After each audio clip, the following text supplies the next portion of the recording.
अस्सलामुअलैकुम दोस्तों, मैं फ़र्रुख शमसी आज आपको दिखाने आया हूँ झील सैफ अल-मलूक। झील सैफ अल-मलूक एक ऐसा नाम जो हमारे पंजाब के तो जिन्होंने भी मियाँ मोहम्मद बख्श साहब का कलाम सुना है उनको मालूम होगा कि सैफ अल-मलूक का किस्सा क्या है। उसके अलावा भी पूरे पाकिस्तान में ये एक देवमलाई कहानी है जमाल परी की, और उस हवाले से झील है जहाँ वो आती थी। इस तरह की एक दास्तान है मोहब्बत और इश्क की। आज हम यहाँ आए हैं और पहले मैं शुक्रिया अदा करना चाहूँगा नॉर्दर्न ट्रैवल्स का, जिनके हैं मोइस, उन्होंने हमें ये सारी सर्विसेज प्रोवाइड की, बहुत अच्छी सर्विसेज प्रोवाइड की है। अब आते हैं हम जनाब इस झील के बारे से। ये देखिए, बहुत उम्मीदें लेकर हम आए थे कि ये वो जैसे हम तस्वीर देखते हैं, जैसे हम इसके बारे में पढ़ते हैं, जानते हैं, लेकिन यहाँ आके हमें हकीकतन मायूसी हुई। मैं दुनिया में मुख्तलिफ़ जगह पर जाता हूँ, आप जो मेरे नाज़रीन हो जानते हैं कि मैं दुनिया सारी ही करीबन घूमता है, तो खासकर यूरोप के अंदर यहाँ मैं पहली दफ़ा आया हूँ। मेरे जहन में एक एक्सपेक्टेशन थी, उस हवाले से बहुत ही मायूसी हुई। ये इतनी खूबसूरत झील आप देख सकते हैं, इतनी खूबसूरत झील है, उसमें कोई अट्रैक्शन होनी चाहिए, जबकि आप यहाँ के हालात देखते हैं तो उसकी हमें समझ नहीं आती कि आप अगर देखें सड़क की तो 8 किलोमीटर की ये सड़क है यहाँ तक आने की, जो कि आपने देखे विजुअल्स के, वहाँ आना बहुत ही मुश्किल है, कोई रोड नहीं है। 8 किलोमीटर को अगर आप एक साल में आधा किलोमीटर भी बनाएं उस वाले से चाहिए 16 साल मुकम्मल हो जाना चाहिए थी। हुकूमत का काम था करना, उन्होंने नहीं किया। यहाँ हम आके देखते हैं अगर सफाई सुथराई तो वो नज़र नहीं आती। अगर हम पार्किंग की बात करते हैं तो यकीन मानिए वो पार्किंग चार्जेस ले रहे हैं, लेकिन यहाँ कोई पार्किंग की प्रॉपर स्पेस नहीं है।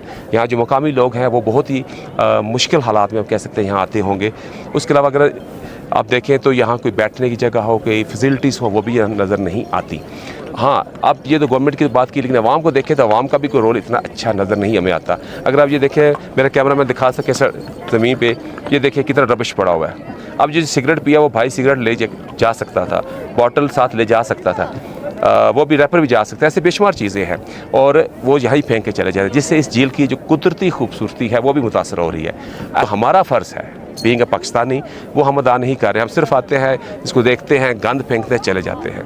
तो ये हमारी गलती है, ये अवाम की मैं कहता हूँ जिम्मेदारी है। जहाँ हुकूमत की बात है वो भी मैंने कर दी, और इस झील को और खूबसूरत बनाया जा सकता है, जिससे मकामी लोगों के लिए रोज़गार बढ़ सकता है।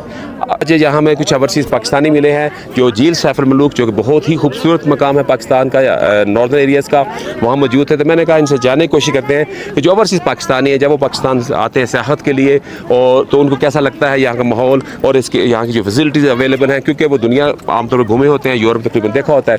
तो उस हवाले से उनसे बात करते हैं। तो आइए आपको मिलाते हैं चंद ओवरसीज़ यंगस्टर से। अस्सलाम वालेकुम। जी, आपने बताया जैसे कि आप यूके से आए हैं, तो कैसा एक्सपीरियंस रहा झील सैफ अल-मलूक का?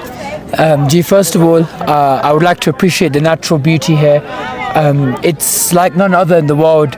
However, there are some improvements to be made, जैसे कि जो infrastructure है, जो facilities हैं, जो tourists को देते हैं, मेरे हिसाब से वो adequate नहीं है. And I think this is something which needs to be improved on.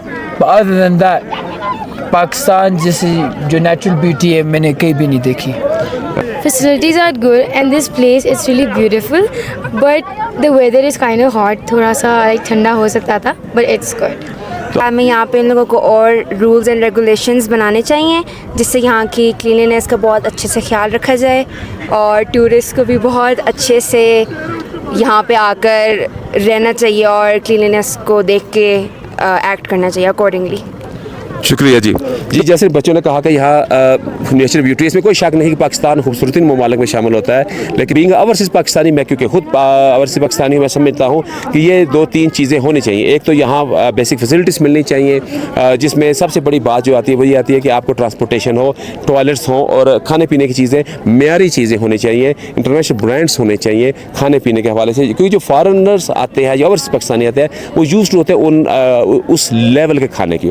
और दूसरा यह है कि यहाँ पार्किंग प्रॉपर होनी चाहिए, और रबिश जो लोग फेंके जाते हैं वो मैं आवाम से दरख्वास्त करूँगा कि अपना रबिश साथ उठा लें। हाँ, नहीं तो कम से कम यहाँ जो ड्रम पड़े हैं, बिन्स पड़े हुए हैं, उन बिन्स में फेंक दें ताकि गवर्नमेंट उसको उठा सके। तो कुछ गवर्नमेंट की तरफ से कोताहियाँ नज़र आती हैं जो कि ज़्यादा हैं, लेकिन आवाम भी अपना हिस्सा डाल इतबा करने के लिए। ये मोइस साहब है जी जो हमें यहाँ लेकर आए, इंतजामात इनके थे। मोइस, मैंने कुछ मसाइल हैं, आपने सुना, मैंने डिस्कस किया कि यहाँ लोगों को आ रहे हैं, उसके अलावा सबसे पहले तो ये है कि जैसे यहाँ पे लोग आते हैं ना, बहुत ज़्यादा गंद डालते डालते हैं। मतलब कि जितने आप ऊपर देख रहे हैं ये ढाबे वगैरह लगे हैं, इनका सारा गंद भी ये सैफुल मलूक में आ रहा है। अच्छा, उनका भी रमेश इधर ही आ उनका रहा है। भी सारा यहाँ पे आ रहा है। लोग जो साथ अपने रैपर्स लाते हैं खाने की चीज़ें, अगर वो लेके आते हैं तो वो साथ लेके वापस भी जा सकते हैं, लेकिन वो वापस नहीं लेके जाते। वो आप देख रहे हैं झील में किसी ने बोतल फेंकी है या किसी ने चिप्स फेंकी हुई है। तो ये पाकिस्तान की ही चीज़ें हैं, इन्हीं को इनको चाहिए कि सेव करें, और ताकि आने वाली नस्लों के लिए जो है ना ये खूबसूरती रहे। नहीं तो ये आने वाले 10-20 सालों में एक छप्पर की शक्ल बन जाएगी। अब दिखाते हैं आपको जनाब बाकी झील के मनाजर, और मिलते हैं किसी और व्लॉग में।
खाने में जनाब यहाँ दाल है, उसके अंदर अंडा डाला गया है, और ये यहाँ मैसर है। इसके अलावा यहाँ पकौड़े मिल जाते हैं,